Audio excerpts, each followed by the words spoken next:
alphabet is K. Alphabet is K. Within the elastic limit, within the elastic limit, within the elastic limit, within the elastic limit, what happens? The ratio of normal stress to volumetric strain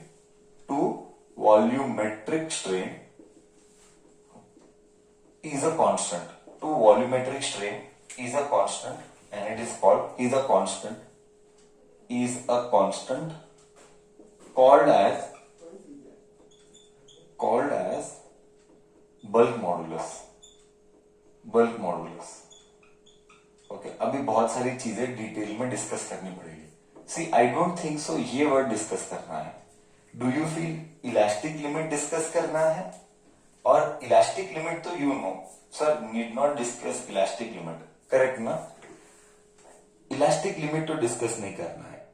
बस अभी हमको क्या discuss करना है? Ratio of normal stress to volumetric strain. Normal stress ये एक word discuss करना है एंड वॉल्यूमेट्रिक स्ट्रेन डिस्कस करना है. ओके ठीक है sir. Bulk modulus K is given by K. Bulk modulus K is given by normal stress. Just मैं लिख लेता हूं normal stress divided by volumetric strain. Volumetric strain. Sir इसका मतलब क्या? Please help us to understand. इसका थोड़ा सा फील दो. We are going to understand this. इसका थोड़ा सा फील लेने की कोशिश करेंगे. Okay now see here. Concept क्या है देख समझने की कोशिश करते हैं.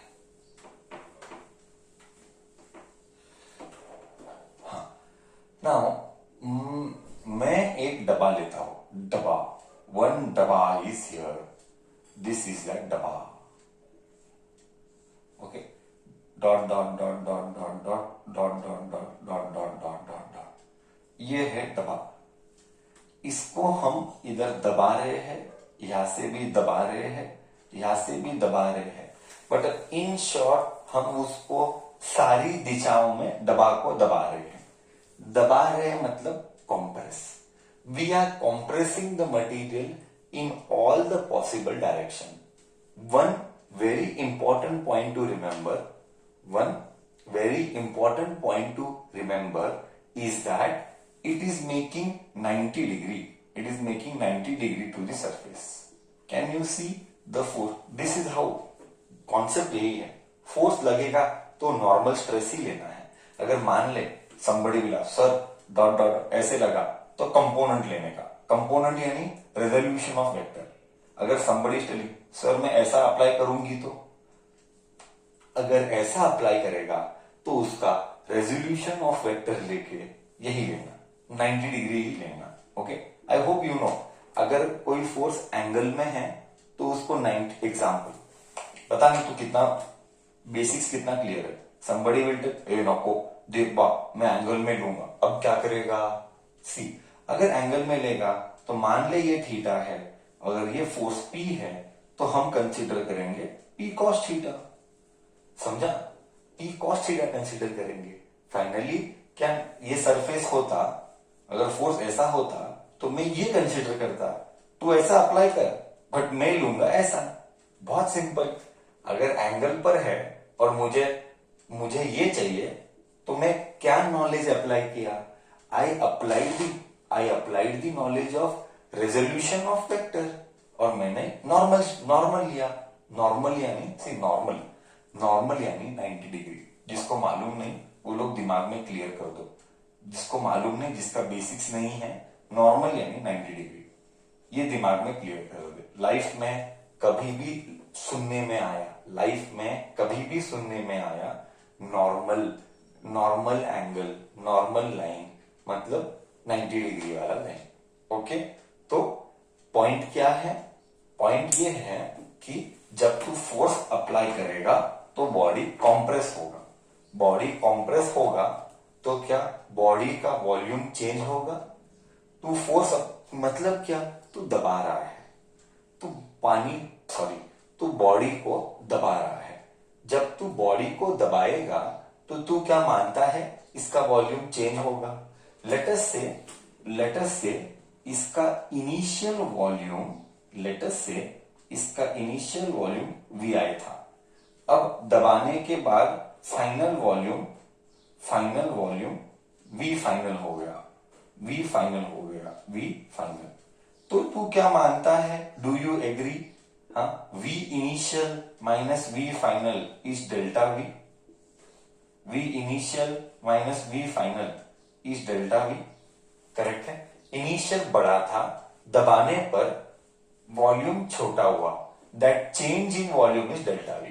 Do you agree? Change in volume is delta V. Sir change क्यों हुआ? अरे भाई तूने दबाया ना तो चेंज हुआ। बोल, कॉन्सेप्ट गया। पहला कॉन्सेप्ट क्या? What is the requirement? The requirement is that force applied, any force. एक और पॉइंट में ऐड कर देता हूं, कॉन्सेप्ट क्लियर करेगा। एनी फोर्स, फिर इसका कनेक्शन 15th चैप्टर में आता है, इसका कनेक्शन 15th चैप्टर में आता है। Any force acting at 90 degree is called pressure. अगर वो दबा रहा है तो दिमाग में क्लियर कर दे, any force acting at 90 degree pressure. ये मैंने ही बोला, 9th स्टैंडर्ड बोला। 9th स्टैंडर्ड में क्या बोला था? प्रेशर इज, अगर तू ढंग से पढ़ा है तो, pressure is thrust upon area and thrust is 90 degree force. Pressure is thrust upon area and thrust is 90 degree force. ये 9th स्टैंडर्ड का कॉन्सेप्ट। एनीवेज बोल क्या, तो मैं क्या बोलूं? See, pressure is what? Pressure is what? Force upon area. What is stress?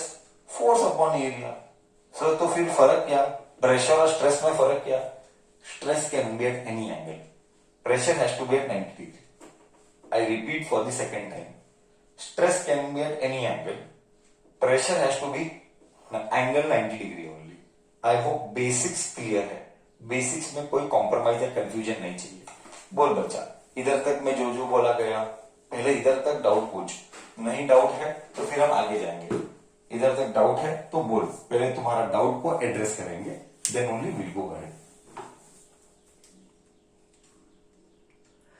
C, concept धीरे, जब बहुत सारी बातें बताई जाती है, when we tell you lots of things, lots of data accumulation happens no. ओहो हो, pressure, stress, normal stress, volumetric strain, change in volume, दबेगा। See how much value addition you are adding with respect to knowledge. Correct ना? Correct ना बच्चा? मतलब so many new things you are putting in.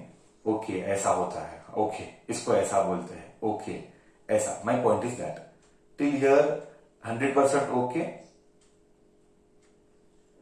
Till here 100% okay, great, done. तो हम discussion को आगे continue करते हैं। तो नॉर्मल स्ट्रेस यानी क्या? प्रेशर ही डालू मैं।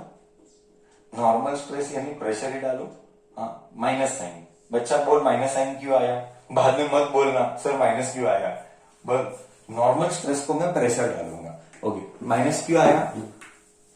बोल, चेक कर रहा हूं तेरा नॉलेज, तेरे को कितना पता है।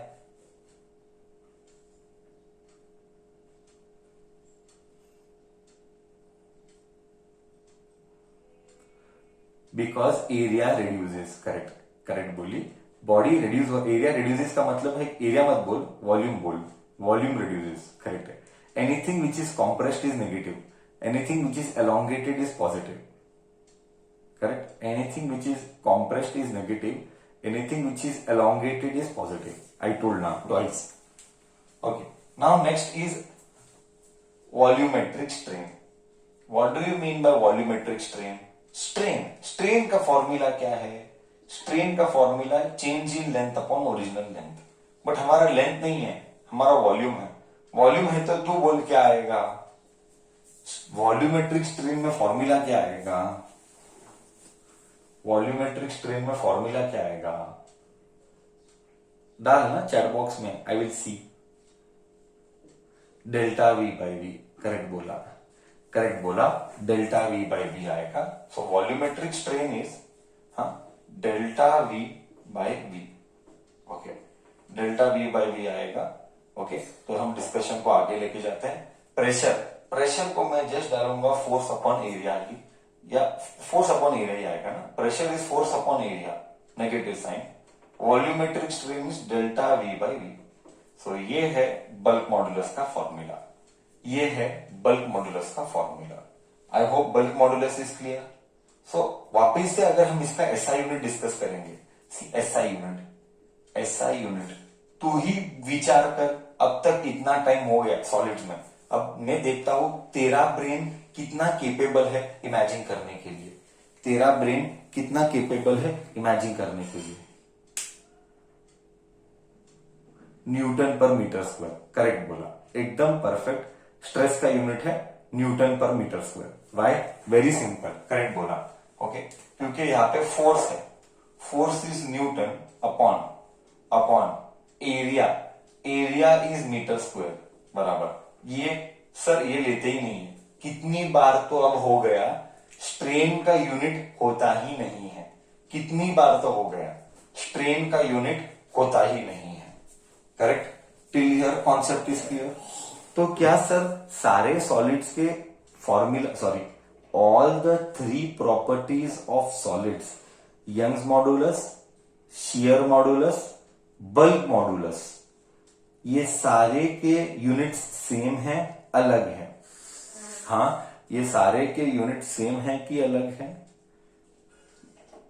ये सारे के यूनिट्स सेम ही है। आई होप कॉन्सेप्ट दिमाग में अच्छे से डालना, चीजों को बार बार रिलेट करना, तो ही मेमोरी में एलोकेशन स्ट्रांग होगा। दिमाग में अच्छे से डालना एंड चीजों को बार बार क्या करना, कंपेयर करते रहना, तो डेटा रिटेंटिविटी बढ़ता है। नहीं तो very difficult to remember 11-12 data. Vastness skills in simple word, every year across 2 years this dialogue is confirmed from mind। क्या मारेगा? डिफिकल्टी नहीं मारेगा, वास्टनेस मारेगा तुझे, वास्टनेस मरवाएगा। Reason is what? रीजन ये है वास्टनेस ही मरवाएगा। क्यों? बिकॉज सिलेबस इतना वास्ट, इतना है कि बारीक बारीक चीजें याद रखनी पड़ेगी। तो उसको ओवरकम करने के लिए there has to be a schedule, there has to be a planning, there has to be a बराबर strategy implementation, then only you will be able to crack. Anyway, ठीक है, तो ये था बल्क मॉडुलस। सर अच्छा, bulk modulus क्या देता है हमको? बल्क मॉडुलस का फायदा क्या? बल्क मॉडुलस देता है कि बॉडी कितना कॉम्प्रेस हो सकता है। व्हाट इज द फायदा? It gives us a clarity whether body can be compressed easily or no. In local भाषा you tell, I'll ask you. अगर किसी का बल्क मॉडुलस ज्यादा है, you tell me, अगर किसी का बल्क मॉडुलस ज्यादा है तो वो कॉम्प्रेस होगा कि नहीं होगा इजीली? किसी का बल्क मॉडुलस ज्यादा है तो क्या वो कॉम्प्रेस होगा कि नहीं होगा easily? Use your brain. This much after explanation, use your brain.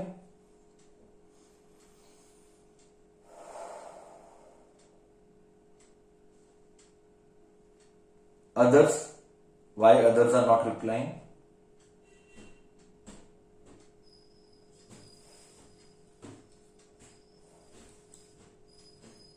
Correct. जिन्होंने बोला वो करेक्ट है। बल्क मॉडुलस जिसका बड़ा है वो कॉम्प्रेस नहीं होगा easily. So bulk modulus is inversely proportional to compressibility. Rho मतलब डेंसिटी मत बोलना, हाँ जाने दे, इसको बोली मत। Bulk modulus is inversely proportional to compressibility. Okay, compressibility, bulk modulus is inversely proportional to compressibility. Okay, मतलब जितना बड़ा बल्क मॉडुलस उतना बॉडी कॉम्प्रेस होगा ही नहीं होगा। बॉडी कॉम्प्रेस नहीं होगा। ओके, बॉडी कॉम्प्रेस नहीं होगा। So this is all about bulk modulus.